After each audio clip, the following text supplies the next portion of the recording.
Hello, everyone, and welcome to another episode of Set Up for Success. My name is Tracy Answer, and I just want to thank you once again for logging in. Thank you for your faithfulness.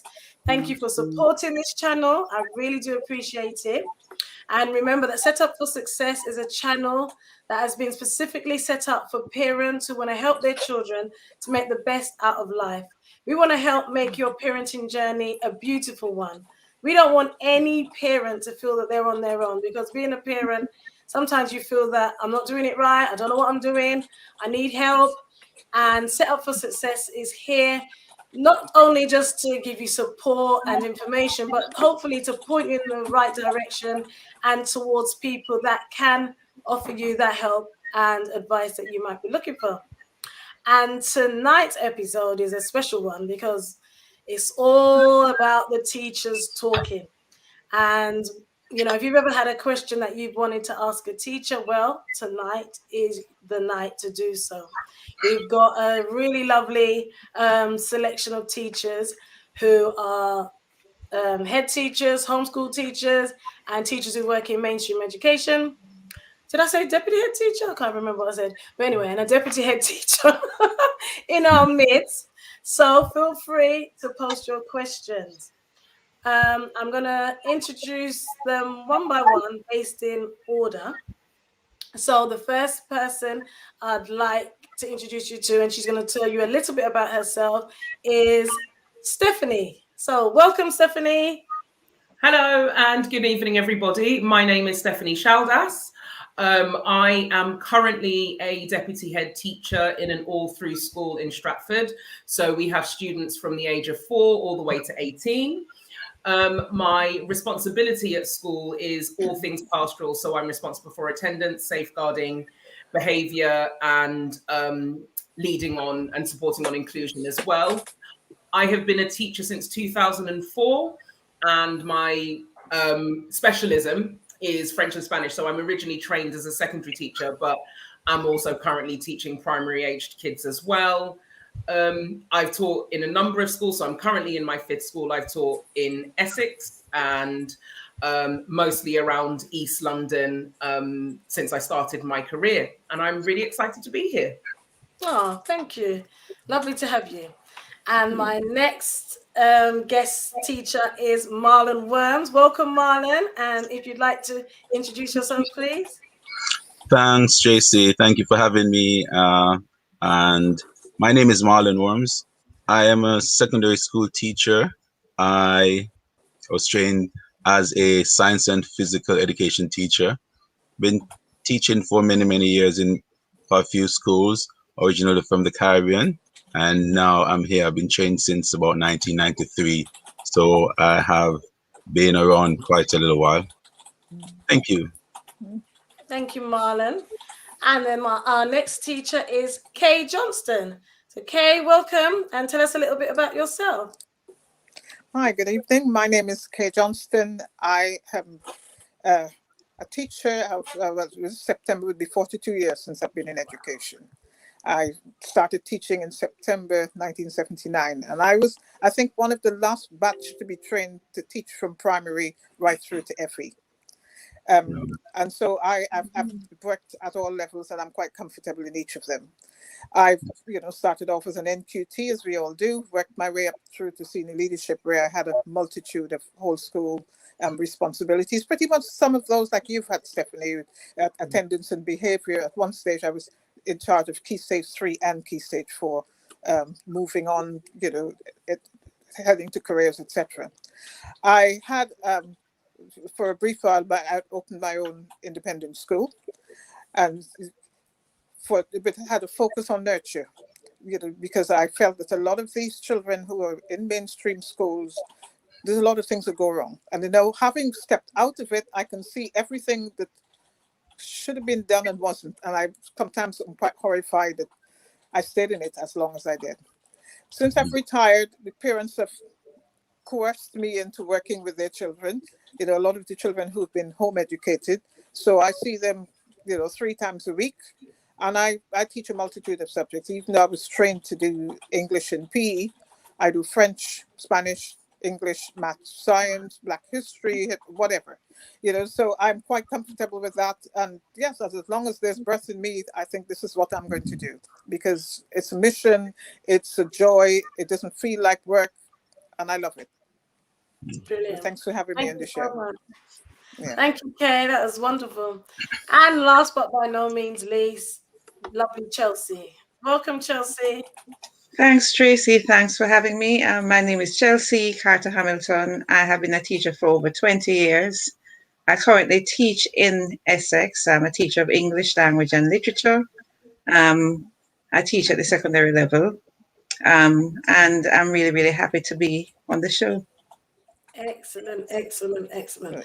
So we are here as educators, here to help parents navigate their children back to school successfully. And what we'd like is, I'm going to be the role of the parent.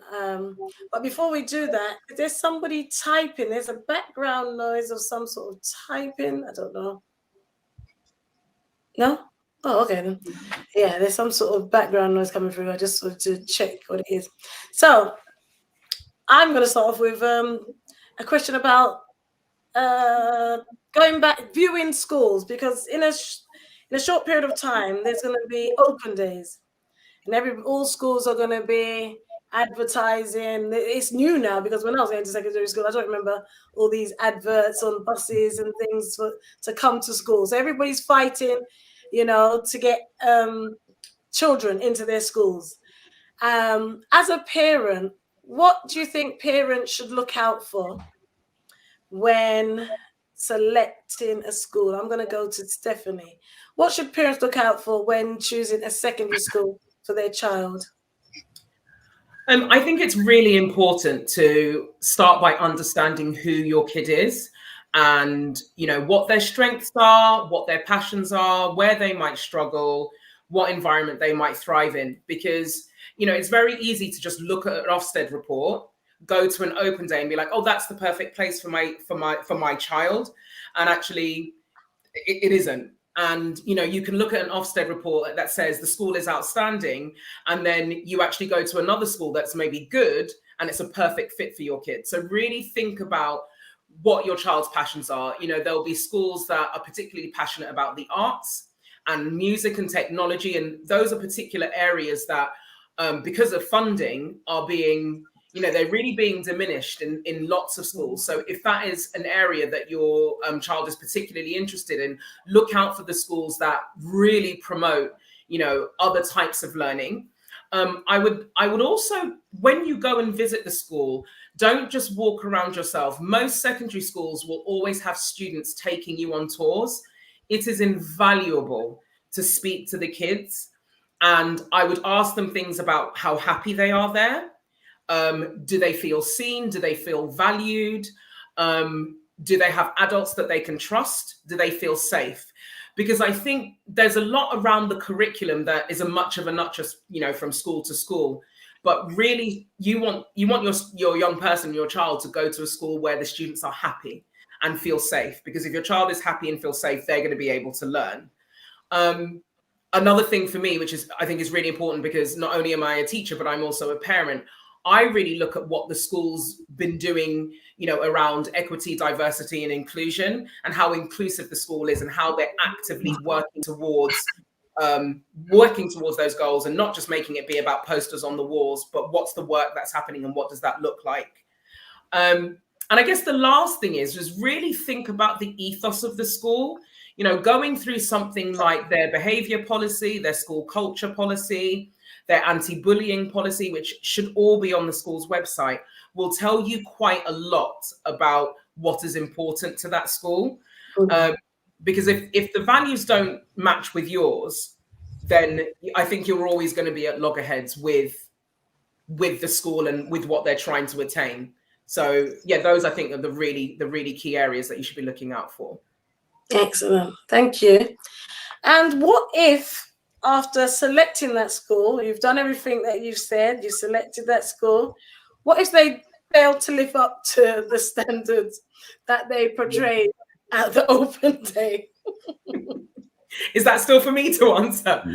You know, I think sometimes as parents we hold on too long, and unfortunately, I have been in meetings and you know, situations with parents where, as a school, we have to say, well, this is our offer, and it might not work for your child. And I think as parents, we should feel empowered to make that decision as well. Yes. And to not hold on too long, particularly if your child is desperately unhappy at school, because they could move on, you know, and it's better to do that early on. You know, they might get through all of year 7 and start in September in year 8, but it's still very early on in their secondary career where it's not going to affect their options, what they're doing for GCSEs or A levels. So if you find that it isn't really working for your child, they're not living up to your expectations, then make the steps to move your child to somewhere that is happier, and don't feel like you owe the school anything. Actually, the most important thing is that your child is happy and they're able to learn wherever that is. Brilliant. Thank you. Okay, so my next question I'm going to give to Chelsea. So Chelsea, how do you prepare your child? Obviously, they've just had 6 weeks holiday when they've been doing whatever they want, getting up whatever they want, whenever they want, going to bed whenever they want, eating whenever they want, at whatever time of the night or day. How do you then begin to prepare your child to return back to the school day and the school routines? Okay, well, one of the things that I do is I start to reintroduce the routines that we have. So in the final week of the summer break, or for any break, if it's Christmas break, the final 2 days of Christmas break, my daughter is going to go to bed at the time that she would have if she was at school, and she's going to be woken up at the time that she would have gotten up in the mornings. I think it's very, very important that those routines are reestablished. We've been off for 6 weeks, most of us. So the final week of the summer term should be about resetting that routine, because the child's body clock has been off of the walls. There has been no set times for going to bed or getting up. So you want to make sure that that is one of the things that you do. Reestablish the routines for going to bed and for getting up in the mornings. One of the other things that I would, one of the other things that I try to do is to find out about the new school year. What are my daughter's expectations?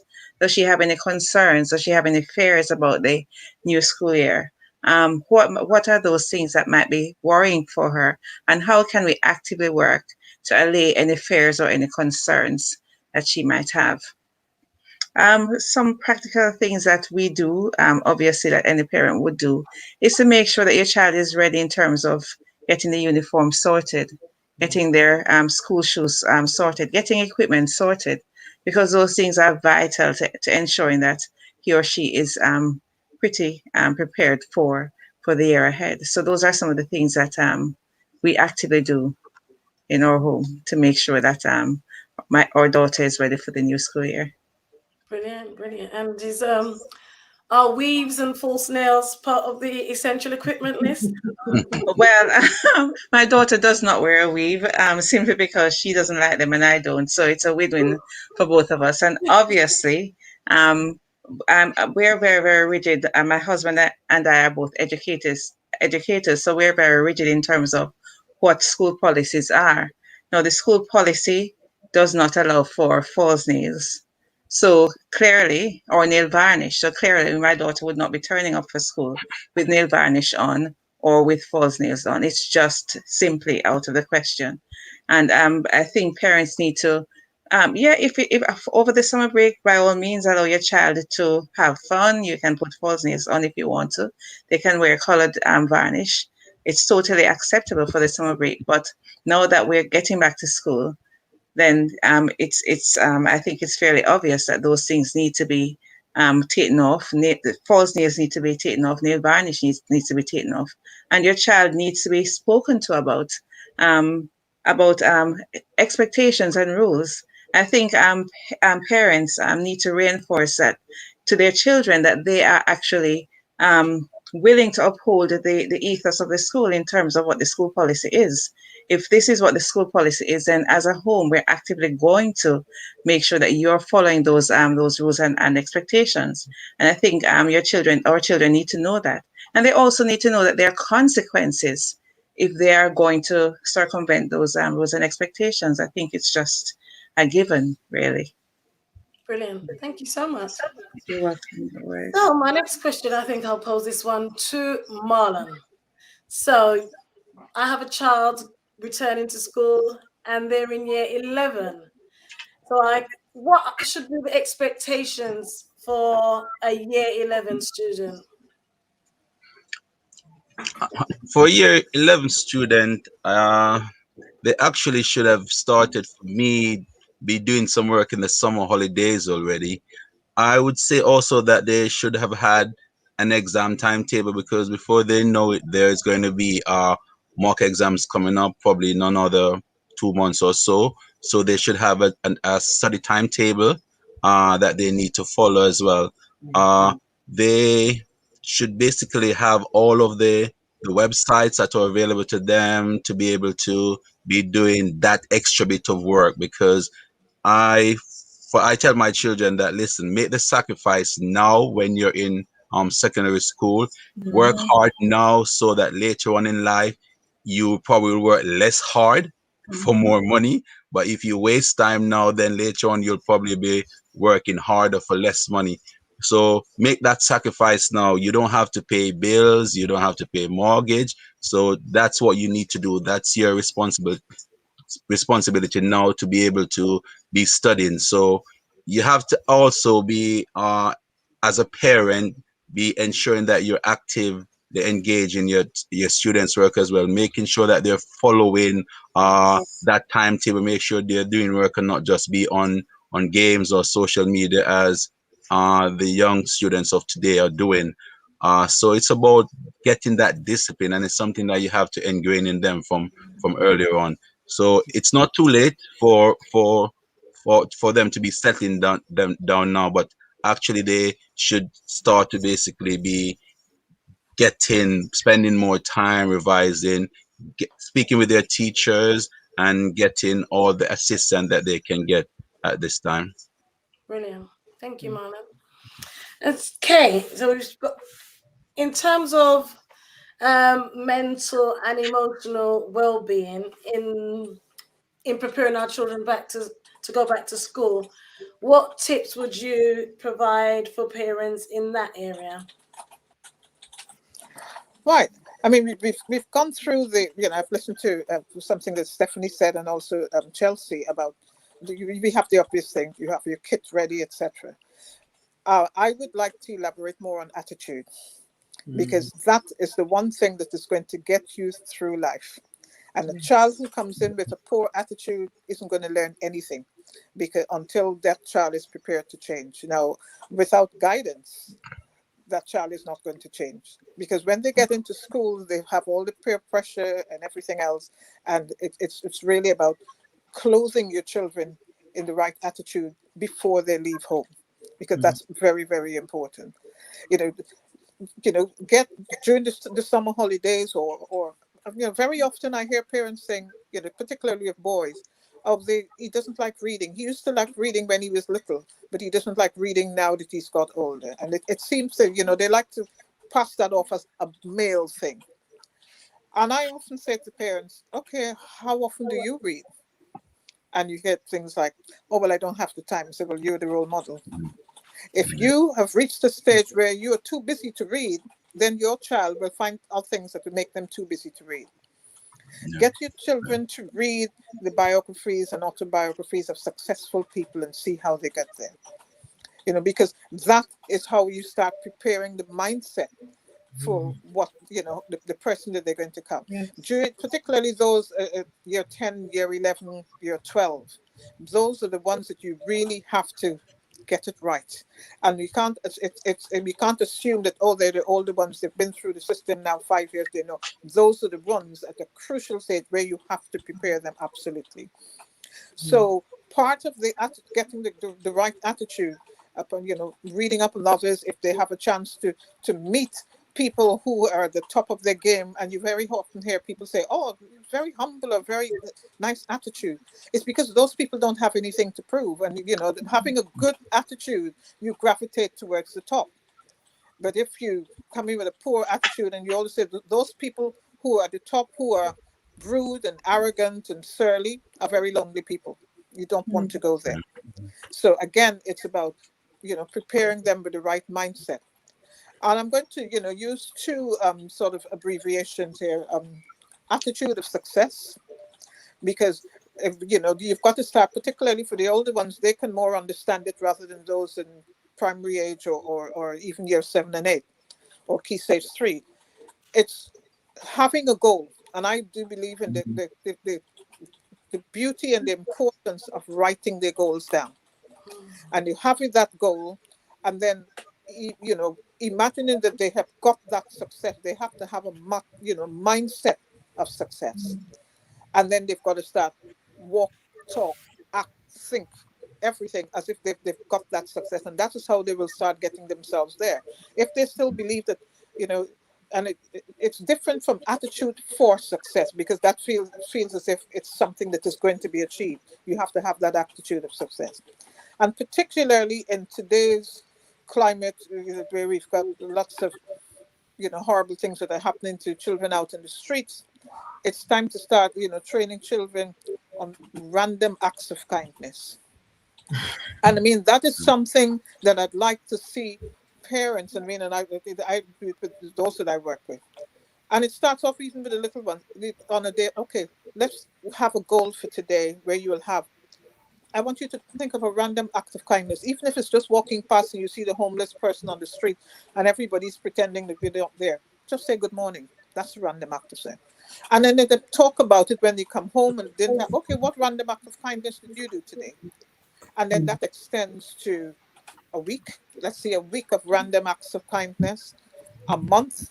And believe you me, if they do that consistently for 30 days, they will do it for life. Because it becomes so ingrained, it becomes part and pattern of who they are, that there's no turning back. So again, those two things that I would say, the attitude of success and random acts of kindness, will get them, it will open doors, it will get them where they need to be. And also looking at the way that successful people behave. It's also about, telling them the importance of being in the right crowd. Because if you gravitate towards those who are going nowhere with their lives, you will become one of them. So again, it's who they surround themselves with. Surround themselves with people who have similar thinking, or people that you can influence into your way of thinking. Because, a leader can lead people in the right way or lead them the wrong way. And I've always been subscribed to the thought that a disruptive child is a leader. It's how you hone that skill, that leadership skills, to turn it to good. So something, I used to do leadership conferences years ago, and we would go into schools in Southwark, and we'd ask, can we have 25 of your most disruptive children? And we were never short of children. And once a month, we would take 50 children from 2 different schools to the Commonwealth Institute and have leadership conferences where we'd have, leaders from the community coming to talk to them. We'd have plenary sessions, and we'd follow up in school. And we'd turn those children's lives around. And they'd suddenly begin to see that where they were heading, and this coming in and thinking, oh, I don't like this teacher, I don't like... Don't they have to understand that every teacher, regardless of whether the teachers are not there, first of all, to be liked. If a teacher likes you, it might act in your favor. But don't go in thinking, I don't like this teacher, I'm not going to do any work. Teachers will get paid. That's an important thing that they need to understand, that because you have a lot of children thinking, oh, I can't be bothered, I don't like her, so I'm not going to do this or whatever. It's that attitude of success. People who want to be successful, or people who are successful, don't have the time for that kind of attitude. So again, I would just summarize by saying the two things: the attitude of success, random acts of kindness, will see them through anywhere. And it doesn't have to be a brainy person who will get there. It has to be someone who just wants to do the right thing. Because you've got a lot of people who get to the top of their game and they weren't the brightest spark in the class. They weren't the brightest spark in the class. But they have that attitude of success. They have that attitude of success. And And I mean, I can say I was one of them myself. You know, when I look back on my school days, I can think of lots of things that I could have done, you know, I should have done, but I didn't. But anyway, I can reflect now on that, and that is why I can tell those children about that experience, because, you know, I've been there, and, you know, getting out of it and clawing your way back out, you know, after you've wasted a lot of time is crucial.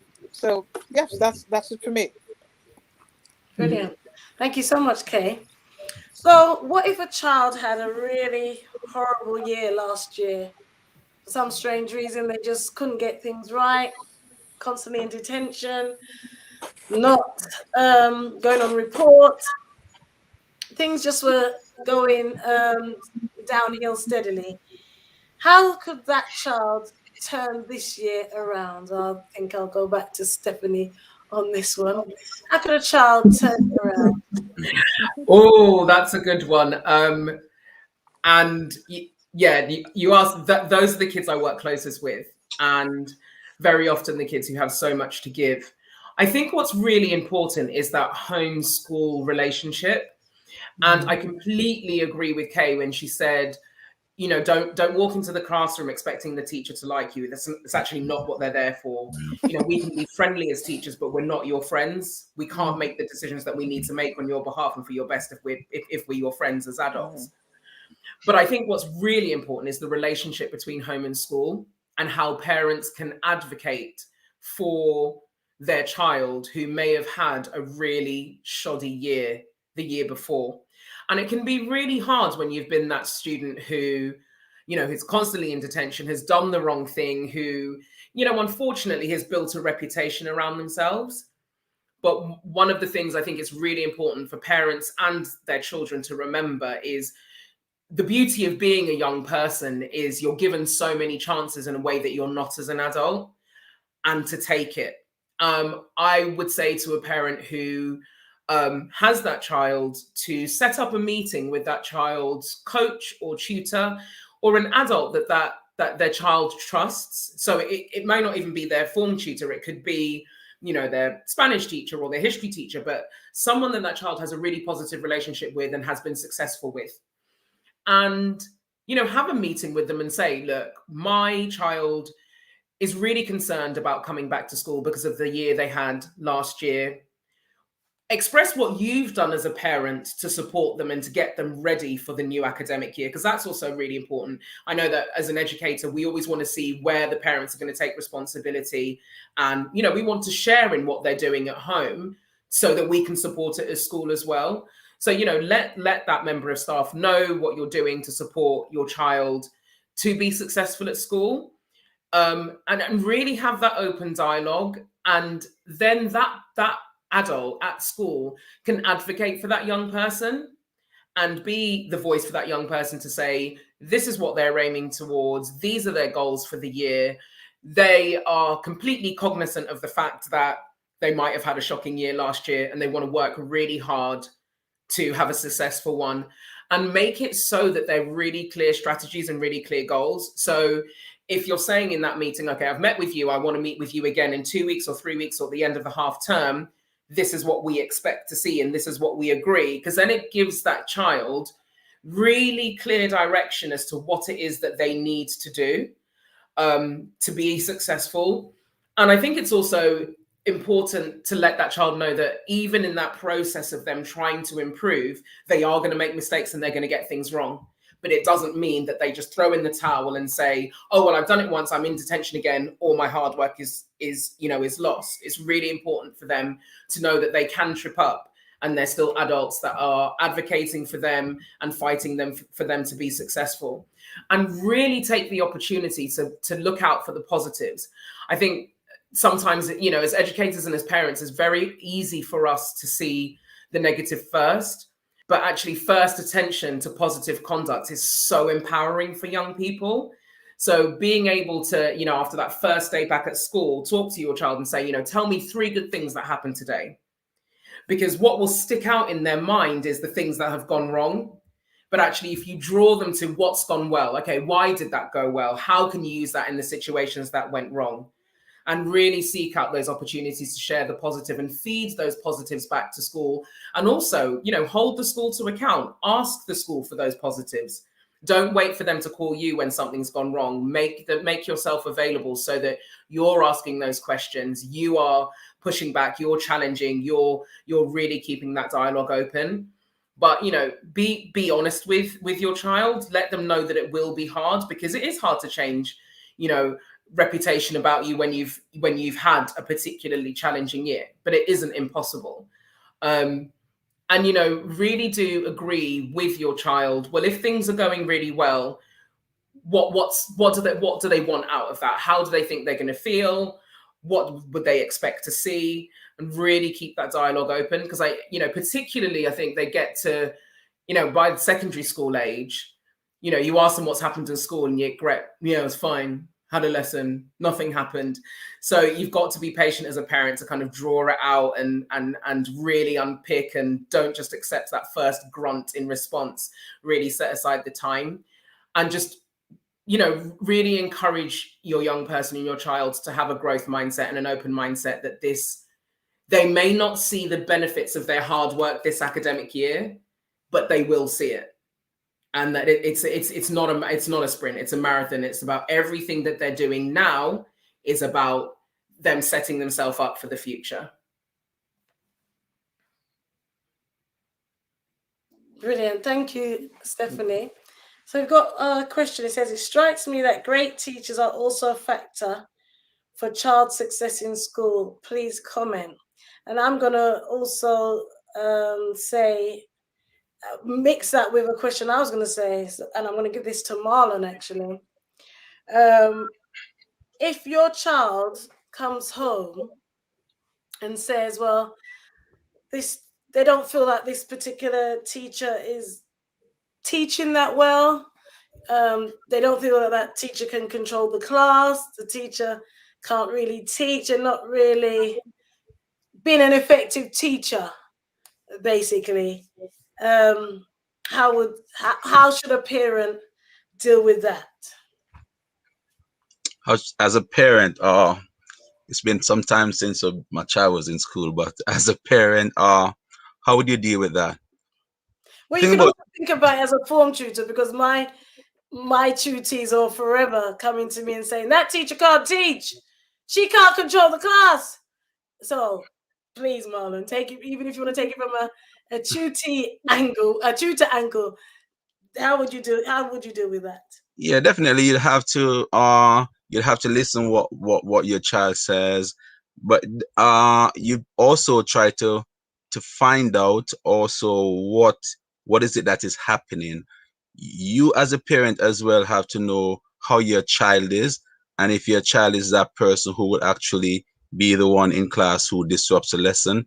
It could be that the teacher is a new teacher. It could be that the students are very disruptive, and then that teacher hasn't actually gotten that skill that is required to manage a class, because, you know, as teachers, we know that is something that we probably acquire over time. So definitely you, in your child's interest, would have to talk with the school to find out, you know, how best, you know, this can be addressed, because we don't want the children to suffer as a result of a teacher not managing a class. It could be that the teacher probably needs some support as well in that case. But definitely we have to get to the bottom of this, because we want to make sure that our children are progressing as they should. So definitely have a word with the school and try to ensure that something is done so that the children don't suffer in the end. I'm sure like the deputy head teachers who are in the group would actually have more of that to do. But as a form teacher, definitely talk to my colleague to see what can be done to support them in a sort of professional way, because you can't, some people take offense to you probably coming to them a certain way. But if you know that person, and as teachers as well, we have responsibility to the children as well. So if we have colleagues who are probably not performing as they should, then we could probably try to still see if we can speak to somebody else, probably to see if they can actually get support for that colleague. Thank you, Marlon. That's great. Did anyone else have anything they wanted to add to that? Kay, I think I Yeah. saw you. Yeah. I'd like to expand on that. First of all, we hear it over the years. Oh, teacher can't teach. And the first thing I would go back to, okay, if you're saying on master, this teacher can't teach, how good a student are you? Because that's where it starts. Every teacher has been trained to teach. And we're talking about the qualified teachers. I'm not looking at these unqualified teachers that are now, coming into the academies, etc. Every teacher is trained, is an expert in his or her field. So if the teacher's got to a stage where he or she can't deliver the subject, then you have to start looking at your attitude. So as a senior member of staff, if I got that, I would do a lesson observation. First of all, I would do an assembly based on attitude. And then I would do some lesson observations myself. Sometimes it's a simple thing of classroom organization. How the class, sometimes it might need, the teacher might need some extra training. I would perhaps model a lesson, and let the teacher observe me, and then we do some planning together, and then I re-observe later on. I mean, there's several ways of dealing with that, but I would deal with the children. If you think this teacher can't teach, okay, what did you learn at the end of the lesson, and why not? Because you start throwing the ball back in their own court. Why is it that you didn't learn? The teacher has prepared a lesson, because the teacher, remember, is part of a department, is not working on his or her own. So if that lesson is prepared and that teacher can't deliver the lesson, then you have to examine yourselves as to what you did to facilitate that lesson not happening. So I throw it straight back at the children, and believe me, every time it works. Because the minute I step into a classroom, that teacher's going to have a good lesson, because they're not going to step out of place. And this, again, you said we don't need to have the sort of mentality where you need a slave driver behind you to make sure that you do your best. You have got to go in with that attitude of thinking, well, I'm here to learn, and the teacher has information that I need to learn about, so I'm going to try and get the best out of it. You've got to take that information, run with it, develop it, and make it into your own so that it serves you the purpose. The teacher's already trained. But if you need that information to go on, then you need to sit down and pay attention. And, you look for the leaders in the class, and you start targeting the leaders. You call them aside. So look, listen, I've observed your lesson. This is where you need to make things better. And once you find it, you pull the leaders out and you give them a pep talk and put them back in. If the others start messing around, they will get on their case. Come on, pack it in. And you will get order that way. Another thing that you see, a lot of schools boast of being community schools. And that doesn't quite work for me, because community must embrace the adults in the community as well. And wherever schools that I've worked, I have had laid on extra provision for parents who have left school with little to no qualification, parents who are EAL, helping those parents, or parents having a separate enrichment program for parents and older siblings who are out of work, so that they have a part in the school too. Because a lot of the parents, and you find a lot of the children who have behavioral issues, when you talk to their parents on a one-to-one, you find that they have had negative experiences of schools themselves. And without really meaning to, they project that sort of insecurities into their own children.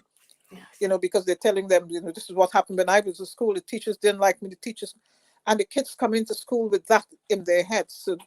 So it's about, when you have prepared, the school is a true community school where the parents can come in and get some, even if it's, I don't expect that it will happen from 9 till 3 when the children are there. But if the parents can come in, I used to do it on Saturday mornings when we had one for EAL class, and I did work with those parents who needed the qualifications to move on. And then we'd help them to, apply for jobs, etc. But when little Johnny knows that his mom or dad is going to be at school at 4 o'clock this afternoon, is going to check with his teacher. Oh, how is my son today? You better believe that Johnny is going to start behaving.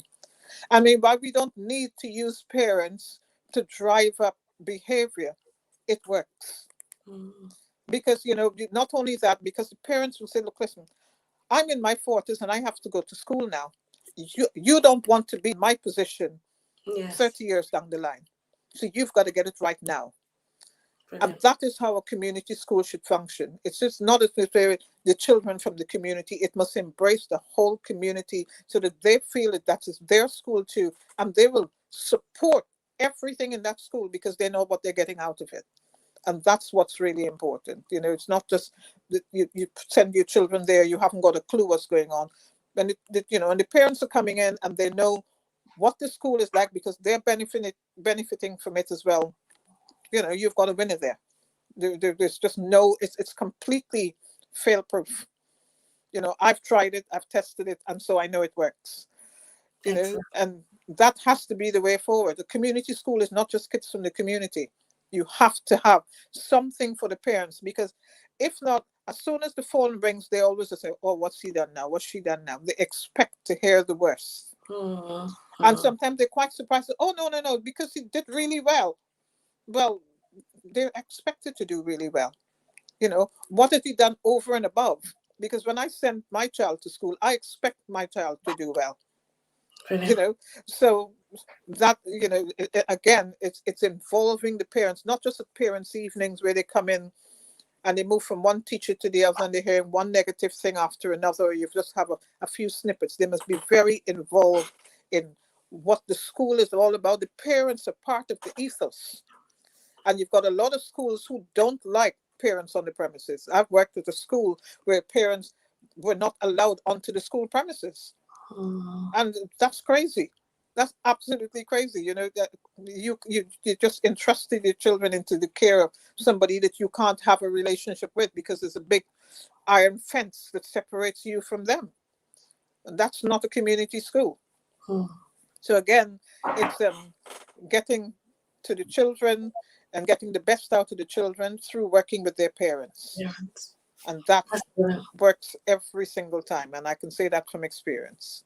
Thank you. Thank you, Kay. And thank you, Marlon. Got a question here. And it says, do parents still have power today over the school's conduct towards their child? So, obviously, there's a parent here who wants to know, do parents still have power? Stephanie, would you like to take that one? No, I guess I'd want to unpick what we mean by power, because that in itself is, like, for me, it's quite a loaded word. You know, there are limitations to what a school can and can't do to and with a young person. And ultimately, the parent has final say with what happens to their child. Yeah. But there are, we some schools I've worked in have parents sign a homeschool agreement. Other schools, it's more kind of implicit, it's more tacit in you're choosing to send your child to the school, you're essentially agreeing that you will support us in following our ethos, values, rules, engagement in learning, etc. And I would imagine that this question is kind of around maybe the conduct around, addressing behavior issues, or even maybe a teacher's attitude towards a child. And I think, yes, that is something parents can do something about. And I think sometimes we are afraid of parents but we're afraid of schools as parents, because essentially as educators, we hold all the power.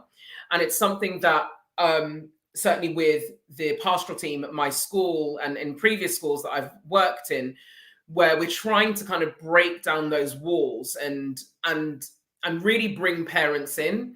Because, I could sit in a meeting with a parent and quote policy and use all these words, but I already have all of the power. I already have the advantage because that's my home ground. But actually bringing parents in and demystifying some of, our approaches in education serves to empower parents and not necessarily empower them negatively.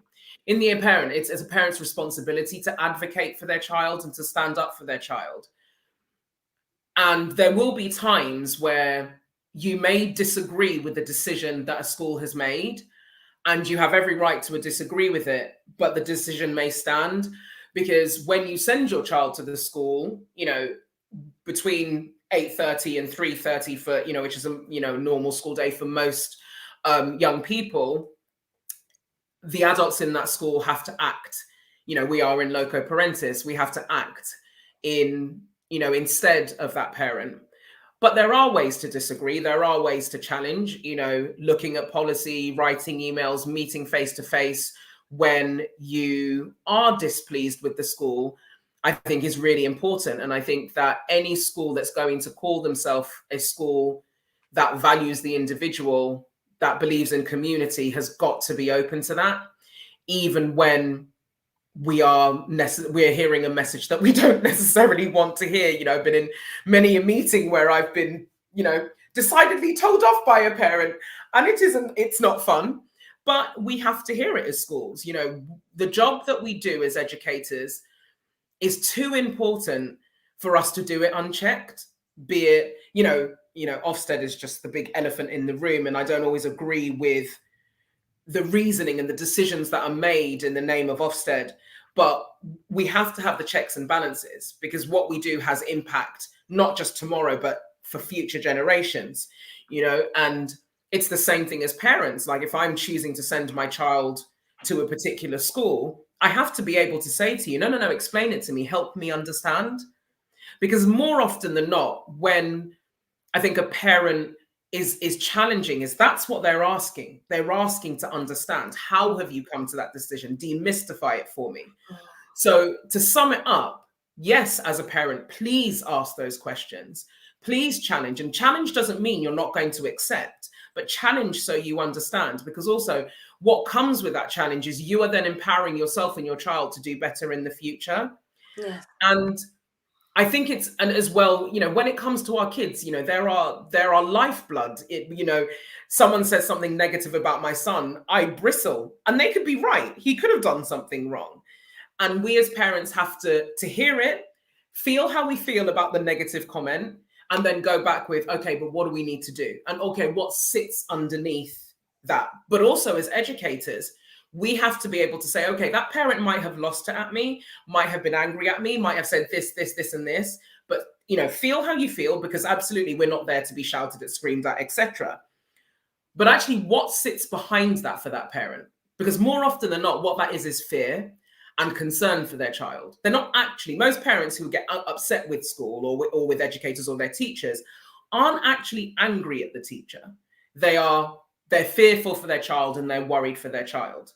So long and short, as a parent, always advocate for your kid, ask those questions, but start that communication before something negative happens. Open that door. So you've kind of and it's the same thing for teachers, you've put the goodwill in the pot before something negative has happened, because then you've got all of that goodwill and you'll remember all the good things that you felt about the school.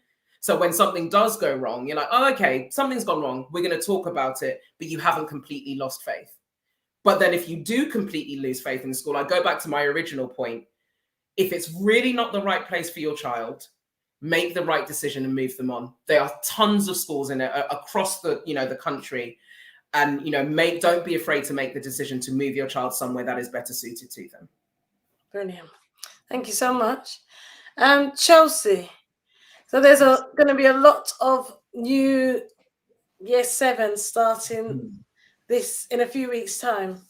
So how would you reassure parents that obviously their child's going from primary into secondary, probably sometimes a very small school into a very large school, and busy and hustling and bustling school environment where there's going to be 6 foot tall children and children with already starting to have beards and whatever, mustaches. How would you reassure these parents that their child is going to be okay? Some of the things that I think you could practically say to parents is, parents need to be honest with their children, first of all. And as an educator, I'd be honest with a parent. I'd say to parents, it's a new space, it's a new experience. I expect that your child will have some amount of anxiety about it. It's normal, naturally human to have some anxiety about coming to a new school. However, there is a support system in place that is going to ensure that your child settles and is comfortable in this new space. One of the other things that I'd say to parents is, if this child knows other children from the school from which he or she has come, then we might be able to make provisions for them to be in the same classes, because sometimes that kind of friendly face is really, really helpful for a child in a new school. One of the other things I'd stress is the whole idea of the induction program that the school has in place, which is there to get the child as prepared as he or she can be for this new school. So, for example, we have students in older years who will take the child from one block to the other, so that they're not on their own and they're not left to find to navigate the new school on their own. It's a totally different world from primary school, isn't it? You're in the same space, everything happens in the same space. Secondary school can be daunting. You're moving from one block to the next to the next. So I talk about the fact that we have children who are older who will be able to help them to navigate the space. And also the fact that there are people who will always be around to point them in the right direction if they get lost. I'd also stress with parents the whole idea of routines. It's a new school. They have a timetable that is totally different from what they're accustomed to. So maybe color code the timetable that the child has, so that they know what happens when, and what subject happens on which day, etc. So I think it's a whole idea. It's about getting the child as prepared as they possibly can for this new environment. It is a new space. It is daunting, but like everything else, with time they'll settle and they'll be okay. And that is one of the things I'd want to stress to parents. They will be okay if just give it time. And also I'd also let them know that if the child has any concerns, that the form tutor is usually the person that they can talk about it first off with. Yeah. So tell the child, let the child know that their form tutor is there as a caring ear that can support the child if he or she is struggling. Brilliant. Those would be my tips, at least. Thank you, Chelsea. You're welcome. What about bullying? If your child comes home and says, well, or if a parent finds out that their child's being bullied, what are the steps that need to be taken? And I'm just going to throw it out. Who would like to take this one? If your child comes home, or if a parent finds out the child's coming home with bruises, or the child's scared to go back to school, but a parent finds out my child is being bullied, what are the steps that a parent should take to get this matter resolved? I can speak as a parent whose child has been there. Okay. One of the things that I asked for a meeting. It's happened that on the day that the bullying was really awful, that my child came home with the school's new anti-bullying policy. So I requested a meeting and I took the policy straight back to the school. And I said, I think you need to revise this, because while you might hide under the glossy paper, this is what is actually happening. And you can't just turn a blind eye and say, well, we have a reputation and this is our reputation, and because this is what is actually happening. And what, in my case, or in our case, it was so bad that I actually said I would take out a private prosecution against the school for failing to protect my child. And because of, the school, they didn't want that, so the bullying stopped. It means that all along they had the power to do it, but they just didn't do anything at all about it. And this goes back to, again, with parent power. When Marlon was talking earlier about parent power, was it Marlon or was it Stephanie? I can't remember. Parents do have enormous power if they want to exercise it. I mean, worked as an SEN consultant. And I went into a school, and I was, where 10 parents whose children had special educational needs were taking out lawsuits against the school for failing to provide for their children's needs. And part of my job was to get these parents to back off. In the end, once I put the provision in place, I got 9 of them to back off. But one parent, in the end, sued the local authority for failing to supervise the school, and she won. So again, parents do have enormous power if they choose to exercise it. And failing that, if they don't like it, they can always deregister their children and have them home educated or educated otherwise other than at school. And if you don't have children in the school, you don't have a school. So, I mean, parents know what their power is. Some parents are actually afraid of exercising that power because they think, well, once I have it, then what do I do? So, I mean, for a lot of parents, it's new territory. But, I do know that if you approach things the right way, yes, you can actually, parents, you can't think they're on the outside and they don't know what's going on. They have entrusted the most precious things that they have in their lives into your care. And if you don't get it right, they can remove it. And if parents did that en masse because they're not happy with the way a school is operating, then the school is not a school anymore. Mm. It's not viable anymore. And then you're going to have staff being laid off. There's not enough children, or not enough in a class, or whatever, or you start merging classes. I mean, it could backfire tremendously. And parents do talk to each other.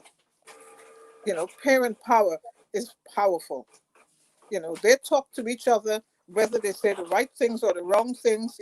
Chinese whispers goes around, and by the time it reaches parent number 5, it might be completely different from what it was like, what originally it was. So again, if your child is being bullied, you investigate it. It's not always a good idea. It takes a very, very experienced school teacher or school leader to put 2 parents together and said, okay, your child has been bullying this other child. Let's talk about it. Because sometimes you get the parents coming in at loggerheads. So you have to manage that very, very carefully. I mean, I am experienced enough to manage that, but it's not something that I would want to do. I would, as a leader in school, I'd isolate the bully, because very often you find when you isolate the bully and you cut in your office, okay, let's talk about this. This has been happening. Why is this happening? When you strip them down, you find very often that those bullies are being bullied at home, or they're being bullied by their peers. They're being bullied by dad, an older brother, an older sister, by mom, or whatever. And so they come into school and that cascades down. Mm. And, it's having the right side of sessions that you get a mentor for that person. And you get a mentor to show them that you don't have to prove that you're the top dog all the time in order to have an impact on somebody.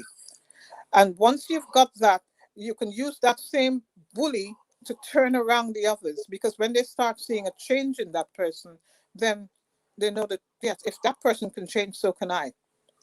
And so it can have a lot of impact, the way you manage the children and the parents as well. So again, mentoring in school is something that is very, very useful. Mentoring also, and giving the sort of counseling. If there's someone, how many schools have a counselor that comes in once a week, once a fortnight? And that counselor should not just be for the children, for the parents as well. Because the parents, if you've got, a parent is constantly coming in and getting, complaints about his or her son, after a while it starts to wear on their own self-esteem and their emotional well-being. So it's having the counselor available. Sometimes you can have family counseling sessions. All of these things that need to be explored in school. That schools, by and large, nowadays think, oh, we don't have the time for that. If you don't make the time for that now, then they will the repercussions will come later, because they take that aggression and the angst out into the streets, and that's when they get into trouble. So where it's containable within the school, that's when we need to work on it. So again, mentoring is important. Getting the bullies to change their ways, and again, you get that attitude of success. Again, comes in where it is super, super important to get that way, because bullies are role models for the wrong reasons.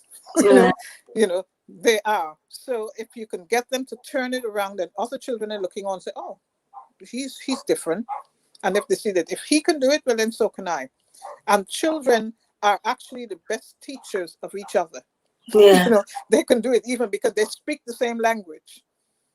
And so when you turn the children around, they will turn the others around, and your life as a teacher becomes an absolute breeze. Brilliant. So yeah, Brilliant. that's my 2 pence worth. Yeah. Thank you. I think I saw Stephanie and then Chelsea. Yeah. For me, it was just 2 quick things to add to that, and I couldn't agree more with what Kay said about parents do have power.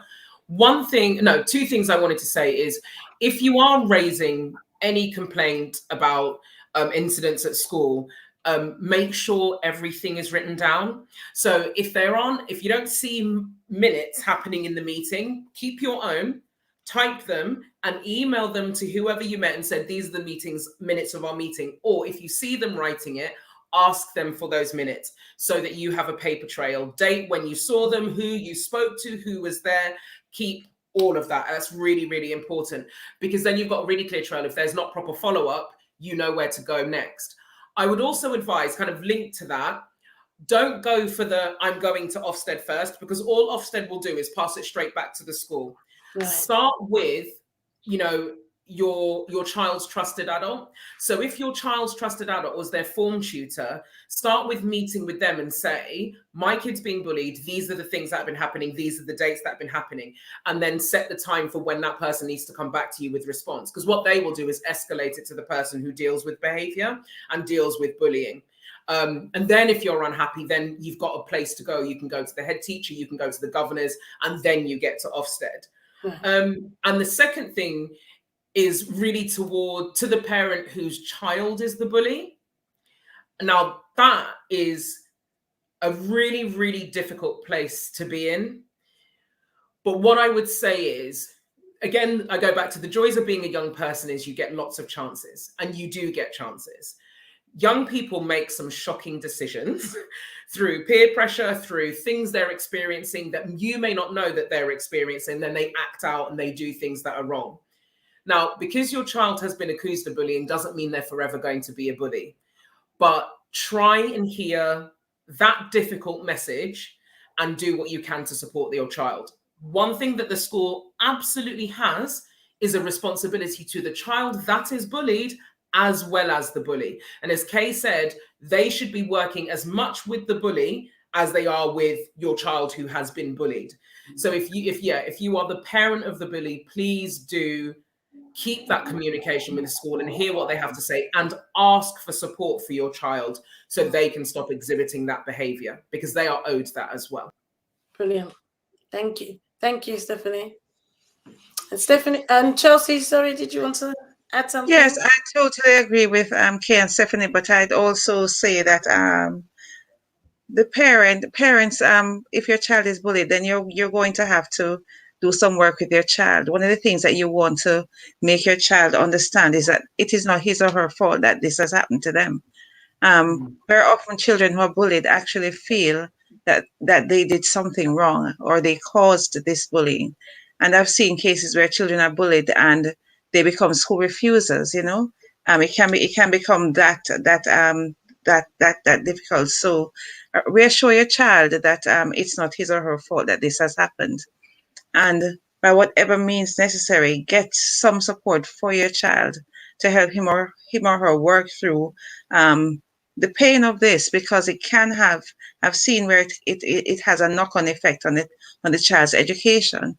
And therefore you want to make sure that there's that you're working actively with your child and with the school to make sure that he or she doesn't suffer any adverse effects as a consequence of this. Brilliant. Thank you.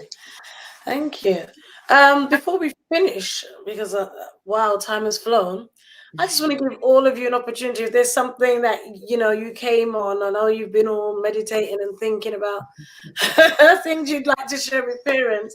So as parents prepare to send their children back to school, some next week, some the week after, what is in your heart to share with parents? And you can start whenever you feel ready to start and share? What would you like to share with parents to help them to get their children off to a great start and to make this academic year an excellent one for their child?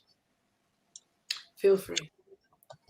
Yeah, for me, it's going to be short. It's just for parents to make sure that they get actively engaged in their students' learning.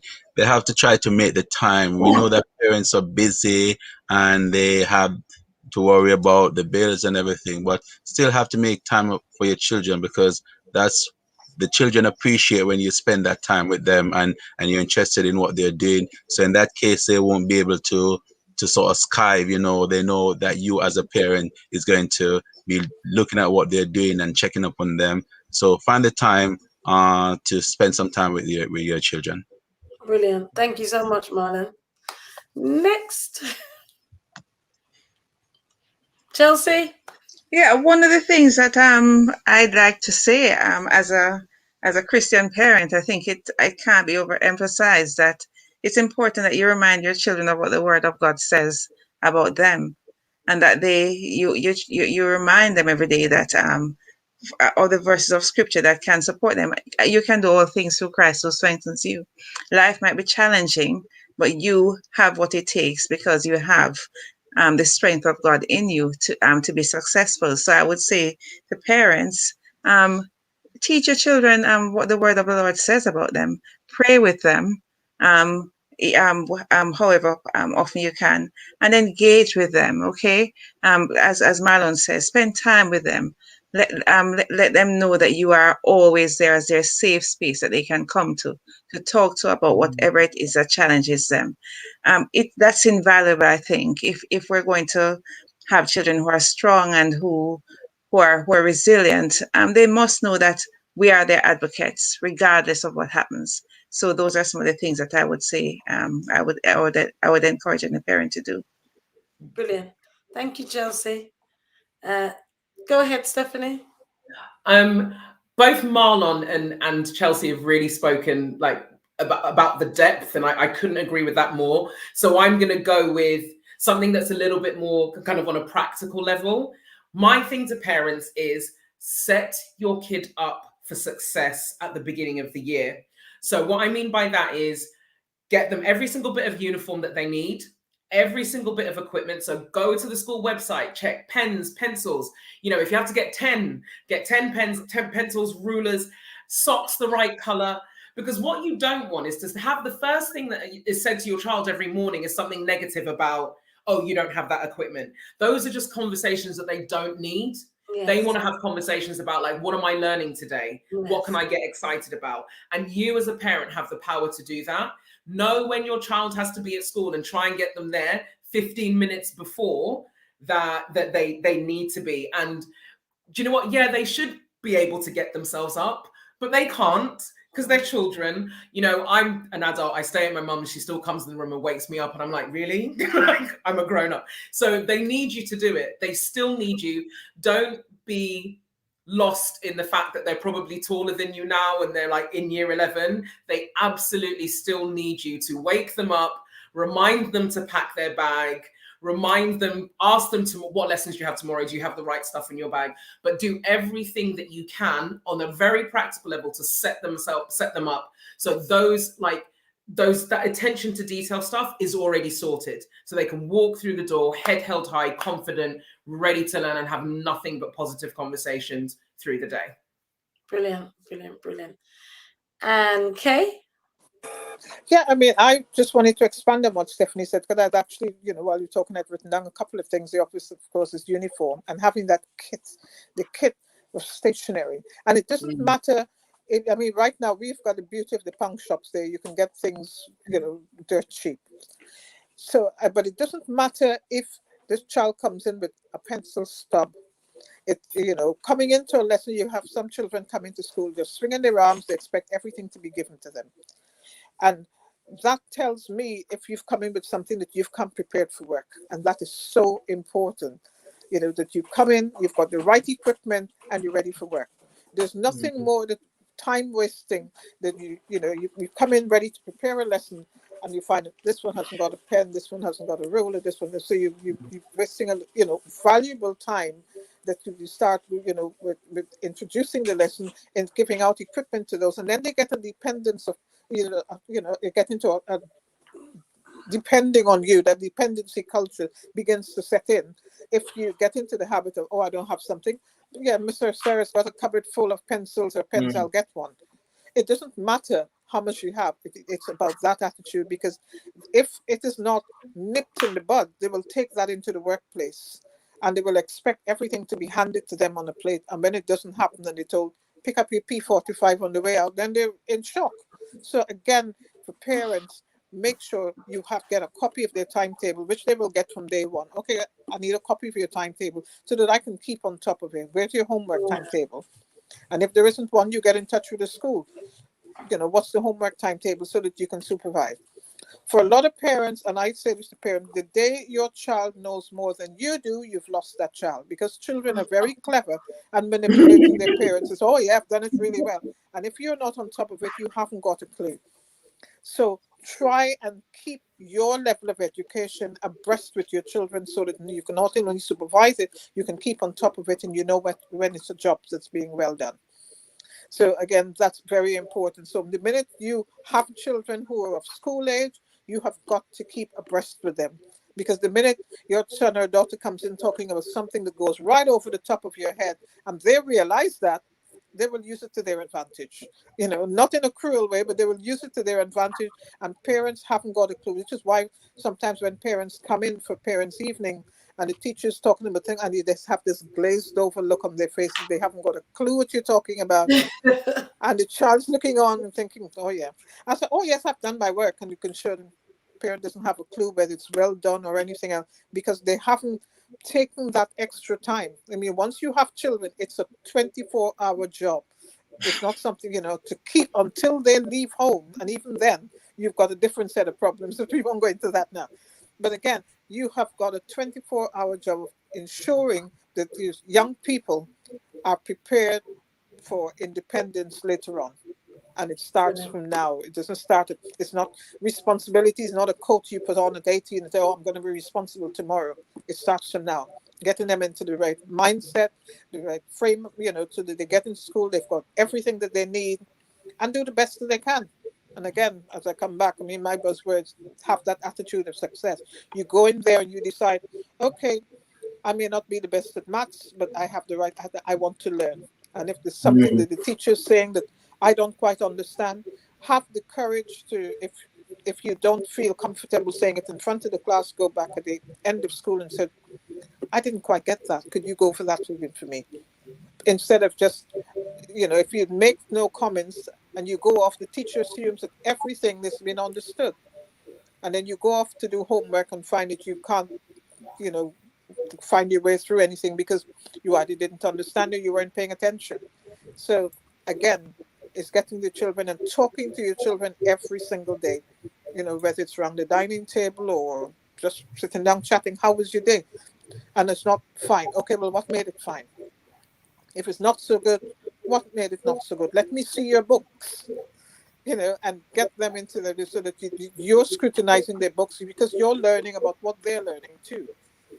So that's very, very important in keeping abreast with your children's education, so that, yes, they can come to you too. If there's something that they haven't quite understood, they know that mom or dad could perhaps expand in it in language that they can understand. Thank you. Thank you Yeah. so much, Kay. My Thank you. 2 pence worth.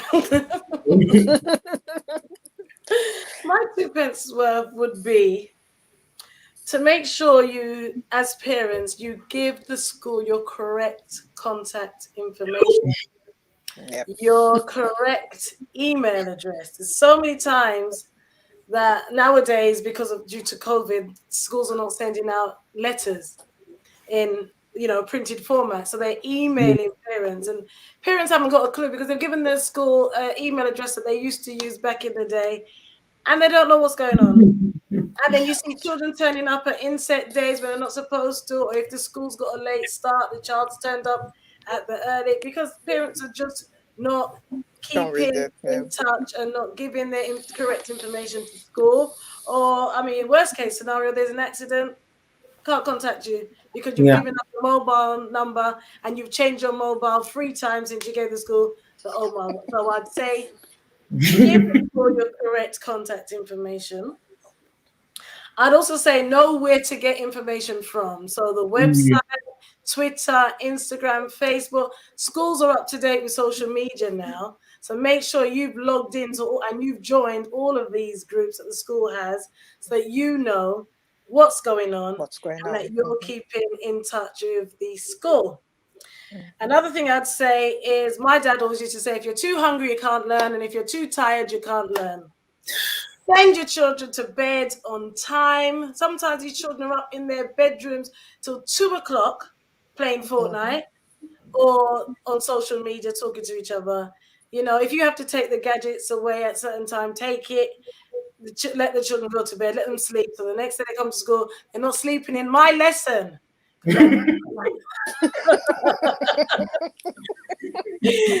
And also they're fed. Because when they're hungry, they can't learn. So feed them, please. And when they're growing, all they want to do is eat. I know, because all I do every day since the 6 weeks holiday is go shopping. Every day I'm going shopping.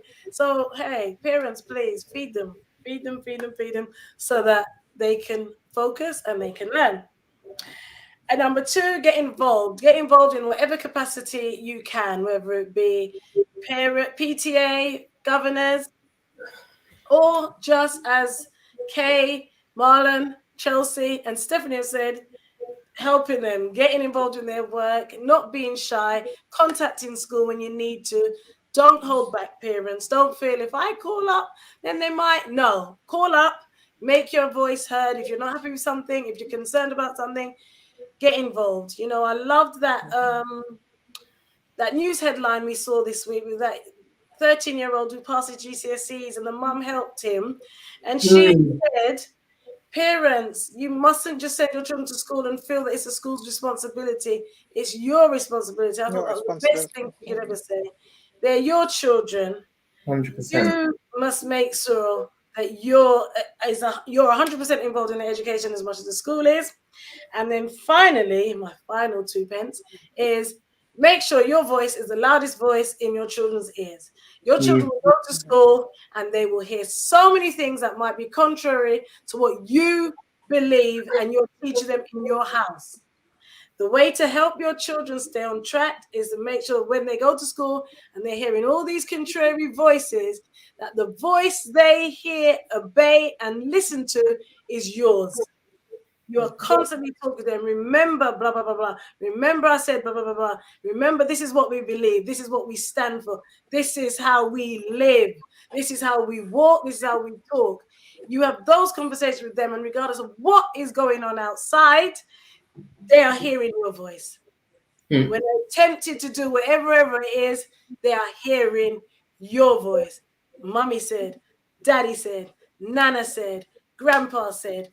They are hearing those voices of their elders who they know, they love, they trust, and have their utmost good at the forefront of their mind. That is what's going to keep them on track. So I am so grateful for Marlon wants to talk again. And just to add to that as well, even though we love our children, we still need to be moderate in how we spend on them. We don't want to buy the most expensive stuff for them, because this will sort of attract unnecessary attention to your students as well, and could get them hurt as well in the process when we buy all the most expensive things for them. So be moderate in your spending as well when it comes to like school stuff as well. Thank you. Moderation. Always moderation. Moderation is important. Yep. My darlings, four of my beautiful guests, Stephanie, Marlon, Chelsea, and Kay. Thank you so much for sacrificing your time tonight. That's and fine. for every one of the viewers and the people who work with me, support me, and always tune in every week, I thank you so much. You are such a blessing. And I want you to share these videos, because these videos are not here for me. They're here to help parents who, as I said, we don't want anyone going along this parenting journey by themselves. These videos are here as a little helping hand, just to help, just to guide, just to give a little pockets of information. So thanks again for everyone for tuning in, and good night, and we'll see you next week on Set Up for Success. Well, not next week, next 2 weeks. So thank you and good night. Bye-bye. Good night. Bye-bye. Bye. Bye. Thanks, Good night, Thank you. everybody. Thank you. Good night. Bye. Bye-bye.